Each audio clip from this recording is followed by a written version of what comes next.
Yan po, may nag-request sa akin. Nag-request ang pamangkin ko ng bopis. Yan po. Magluluto po tayo ng bopis. Ito po mga sangkap.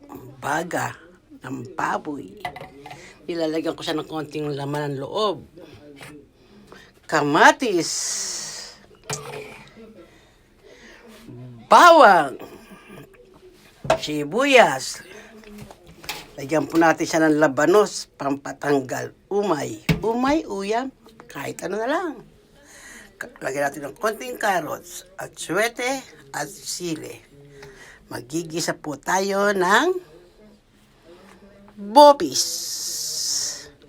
Favorite nila ang aking bopis. Yan, habang nagluluto ko, pinapanood ko si Dara at si Arjun. Si Kalinga Prab. Sila naman ang mga pinapanood ko. Wow! Wala nang laman ng aking ref. Puro gatas at kanin. Refrigerator reveals.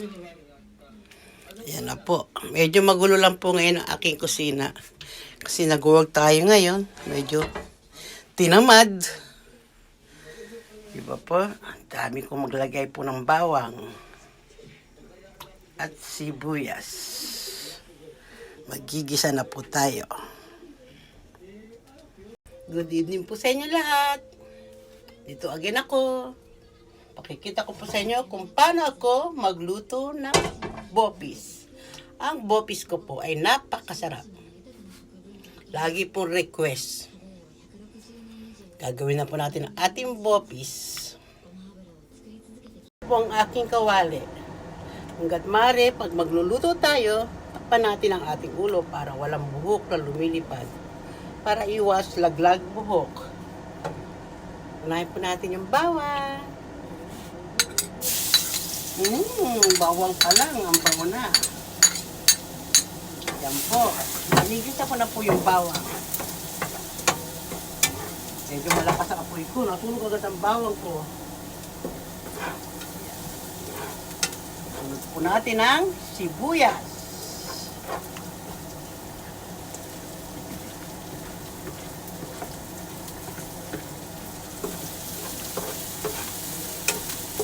Yan po. Nakasibuyas na tayo.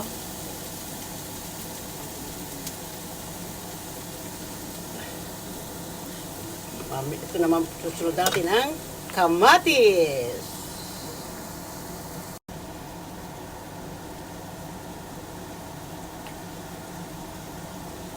Ilagay ko na po yung kamatis.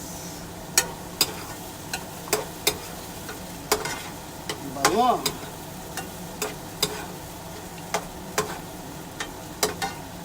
Luto-luto. Mula sa puso. Wait lang po.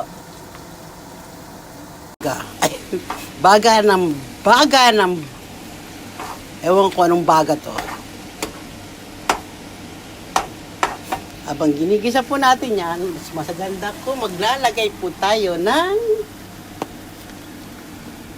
right po, patis. Ang patis ko po ay patis ng Thai. Ayan po. Patis. Lagay na rin po tayo ng paminta.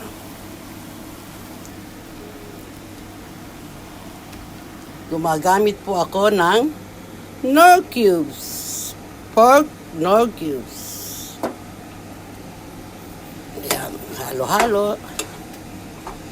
Halo-halo lang po. Yan na po ang aking bopis. Nakalimutan ko ipakita sa inyo kung paano ko nilagay yung aking mga ibang sangkap.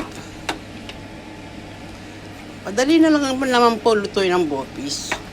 Ang mahirap lang po yung maghiwa. Grabe. Abutin ka ng siyam-siyam paglalot isa pa lang. Yan na po siya.